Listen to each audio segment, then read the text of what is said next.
यदि संसार के अंदर फिर अपना वेदों का डंका बजाना है, संसार के गुरु बनने हैं, चक्रवर्ती सम्राट बनने हैं, तो बैक टू दी वेद्स, वेदों की तरफ लौटना पड़ेगा।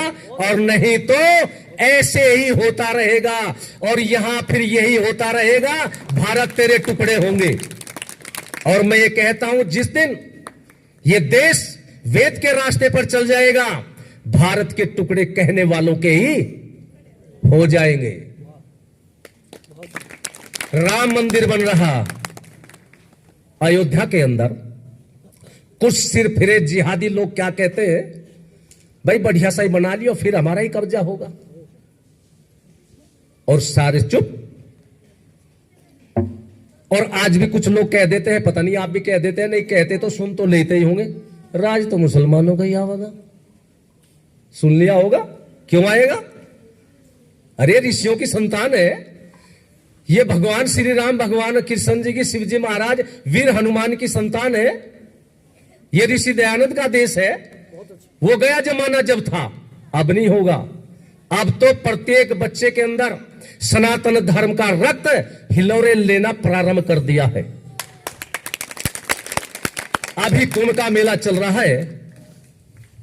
कुंभ के मेले में हमें 27 तारीख को जाना था, रिजर्वेशन करा लिया, लेकिन 24 को ही प्रयाग से फोन आ गया, महाराज जी किस समय आ रहे हो, कब आ रहे हो? महाराज जी 27 को बैठेंगे और 28 को आ जाएंगे। कह जी नहीं, आपको यहां 25 तारीख में ही आ जाना है। माने भाई हमें तो रिजर्वेशन ऐसा हो गया हमारा। कह जी नहीं, आज ही केंद्र से सूचना आई है कि 25 और 26 को संत सम्मेलन है, योगी जी भी आएंगे और उसमें आपकी उपस्थिति अनिवार्य है, आपका उद्बोधन भी होगा। मां भाई पहले बता देते, अब कैसे होगा? कह जी आपके पास तो गाड़ी, अपनी गाड़ी में आ जाइयो। हमने सोचा भाई जब वो लोग कह रहे हैं तो हमने रिजर्वेशन कैंसिल करा करके फिर अपनी गाड़ी से ही हम लोग पहुंचे। और वहां साधु संतों के प्रवचन हुए। और साधु संत भारत के नहीं, नेपाल के, इंडोनेशिया के, जावा, सुमात्रा, जापान, रूस, वहां के संत थे।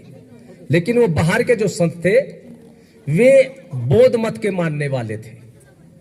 और सबके विचार सुनने को मिले। फिर हमें भी बोलने का समय मिला तो फिर हमने कहा वहां पर कई विषय लेकर के चलते। वक्फ बोर्ड की समस्या हो रही है, वक्फ बोर्ड खत्म होना चाहिए, वक्फ बोर्ड खत्म नहीं होता तो सनातन बोर्ड भी होना चाहिए और उनको भी वही अधिकार होने चाहिए।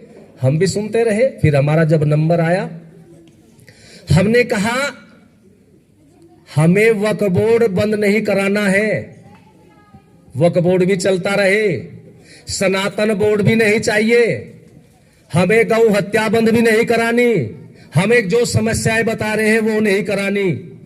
ये सबसे पहले भारत राष्ट्र सनातन धर्म घोषित हो, और जिस समय ये देश सनातन धर्म घोषित हो जाएगा, समस्याएं अपने आप हटनी प्रारंभ हो जाएगी। और जिनके वक्फ बोर्ड है, जिनका इस्लाम मजहब है और जो मुसलमान है, वे ही यहां से समाप्त होने चाहिए। सारी समस्याएं अपने आप खत्म हो जाएगी। और इसका एक ही मात्र कारण है, इस्लाम ही इस्लाम नहीं, यहां इस देश में कोई संस्कृति नहीं होगी। सभी संत कह लेंगे जी वो क्या है? मैंने कहा घर वापसी है, सबकी घर वापसी कराइए। और यदि समाज का बुद्धिजीवी वर्ग खड़ा हो जाए, घर वापसी के लिए तैयार हो जाए इनके कराने के लिए, तो आधा मुसलमान तैयार बैठा है सनातन धर्म में वापस होने के लिए। लेकिन ये सनातनी कहो या जिनको हिंदू कहते हैं, ये इन्हें अपने आप कुछ नहीं करना। इन्हें यह है कि सारा काम सरकार ही कर दे। अरे सारे कार्य सरकार नहीं किया करती, जनता को करना पड़ता है।